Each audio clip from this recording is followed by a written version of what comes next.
Hello, hello, and welcome to the weekly energy update for the week of February 1st, 2026. I'm Renee Spears, a spirit guide channeler and spiritual mentor, and I'm coming to you from beautiful Bozeman, Montana. Every Sunday, I share the energy for the week ahead, and I also infuse the show with some positive vibes, so you get a little positive energy boost just for listening. And we're at a turning point. February is when things kick into high gear. And this month we have the first eclipse in Mercury retrograde of the year. Saturn joins Neptune in Aries. Uranus, which has been retrograde, goes direct this week. There's also the Lunar New Year, and then the big one, the Saturn-Neptune conjunction in Aries. So this is the month everything changes. And today's full moon is preparing us for all of it. So this full moon is the snow moon for obvious reasons, but don't let the name fool you. There's fire here. It's in Leo, which is pure fire energy. And at the time of the full moon, we've got the moon, Neptune, and Chiron all in fire signs, plus 6 planets in air signs. And we all know what happens when fire meets air. It fans the flames. So things may feel a little heated or intense. This isn't a quiet full moon. It stirs things up. And I love that we're starting the month with this Leo energy. It's perfect, because Leo is all about confidence and courage and stepping into your power. It wants us to be our authentic selves and lead with love. So we're starting this crazy-ass month with confidence, courage, and love. And that's exactly the energy we want right now. This full moon is also the start of eclipse season. And eclipse season isn't just the day of the eclipse. We enter the eclipse corridor about 2 weeks before the first eclipse and stay in it till about 2 weeks after the last one. So we're moving into eclipse energy now, today. So this full moon starts stirring things up. And then the new moon solar eclipse on the 17th is the big reset point. Eclipse energy works before the event, not just at the moment of the eclipse. And what this might look like is things speeding up or feeling slightly off. There's a sense that something is shifting, even though we don't know quite what it is yet. Stuff that you thought you were done with comes back up, and you might feel emotionally sensitive, tired, or have really vivid dreams. So think of it as like life gently, or maybe not so gently, tapping you on the shoulder saying, hey, pay attention. Something's happening here. Something is realigning. Leo is also about creativity, which fits perfectly with the 3 numerology this month, because February is a 3 universal month, which is all about creativity, connecting with others, and joy. The 3 energy loves connection, collaboration, and sharing. And creativity. Like, this doesn't mean just doing art projects. It's creativity in all forms.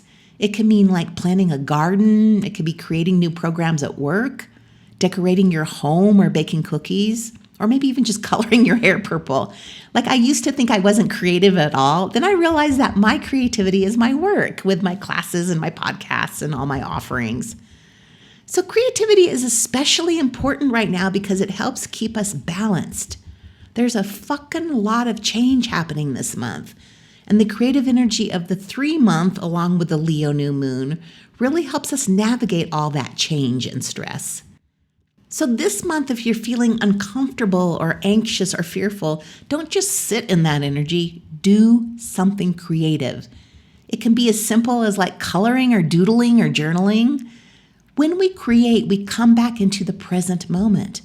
And that's where our energy naturally rebalances. Also happening this week on Tuesday the 3rd, which is my son Tice's birthday, Uranus, which has been retrograde since September, goes direct. And this starts to accelerate the change. It may feel like we're on fast forward. Since 2018, Uranus has been in Taurus, and this is the final stretch of that transit because it's moving on to Gemini in just a couple of months. So Uranus won't be in Taurus again in our lifetimes. And Uranus going direct moves us way, way out of our comfort zone. Changes we've been thinking about for years are finally happening, and there is no going back to what felt familiar. The first half of the month has a very Aquarius vibe to it, with the Sun, Mercury, Venus, Mars, and Pluto all in Aquarius. So that energy is very future focused. It's innovative and a little rebellious. And I have to say, I like it. It's new, fresh energy, and we're thinking of new ways of living and working and organizing our lives. But the centerpiece of the month is on February 17th, with the new moon ring of fire solar eclipse on the same day as the Lunar New Year and the start of the year of the fire horse. So obviously, just based on the way that sounds, you know this is not subtle energy. We can expect breakthroughs, plot twists, and rapid change. So collectively, this might look like political shocks or events that we have to adapt to quickly. Personally, you may feel restless, electrified, and oddly optimistic all at the same time. Pisces season begins the very next day on the 18th, reminding us that even during revolution, rest matters. And then Mercury retrograde begins on the 26th. So as the month ends, we get to slow down, tie up loose ends, sleep more, create more, and love more. So to recap, we start the month with this lovely Leo new moon, which gives us the courage and confidence we need for what's ahead. This new moon sets the energy for the month with love. And then on Tuesday, when Uranus goes direct, things start to speed up. And that momentum builds even more with the solar eclipse and the Lunar New Year. And then on the 20th, it's the big one. Neptune and Saturn meet at 0 degrees of Aries, the very, very first degree of the zodiac. And it's the first time in 160 years they've been there. And then it's full speed ahead. There is no going back. So February is not playing around. And as I was preparing for this podcast and going over everything, I started wondering, how am I going to prepare for this month and keep myself balanced? And it's definitely more hikes and time outside, and then, of course, more yoga. Eating more healthy comfort foods like soup, and getting myself some new kinds of teas so I can take a break every afternoon and have some tea. Keeping my house really clean and neat, which is also important for the Lunar New Year, and we'll talk more about that later this month. And then quiet. No noise, no TV on, no podcast playing, just quiet. And I'm also starting my Spiritual Mastery in Uncertain Times course on Wednesday. And it's all about peace, like how to bring it into your life from the moment you wake up till the moment you fall asleep. And as you can tell, we're about to experience things we've never been through before.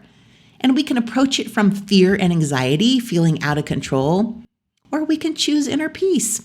And there's so much power in that choice. So the class meets every other Wednesday for the next 2 months. It costs $222. And we'll practice mindfulness, journaling, guided meditations, connecting with your spirit team, and creating daily rituals and even an altar. So I'm putting together everything that I've studied and practiced over the years with the teachings from Abraham Hicks, Michael Beckwith, and the Dalai Lama. So this is a great way to keep yourself in a peaceful energy during all of this change. Another way to support yourself is my No Going Back sale. With so much energy moving fast this month, things might feel a little overwhelming. So I'm offering 40% off everything for just the next 3 days. The sale starts now and it ends Wednesday, so this is the time to book a session or stock up on gift certificates or packages. If you want to buy a couple of sessions at this low price but you don't want one right now, I suggest getting a gift certificate. That way you can use it whenever you need it. I'll put a link to both of these in the show notes, and you can also go to my website, abundology.com. The weather has been wonderful here this winter, and today it's going to be 50, which is very warm for Montana in February. So I'm going to get outside and take Jasper for a hike and then spend time today just preparing for all the change coming this month. So as always, thank you for listening and passing the podcast on to your friends. Don't miss the class starting on Wednesday or the sale. It's only for 3 days, and I'll talk to you again next week.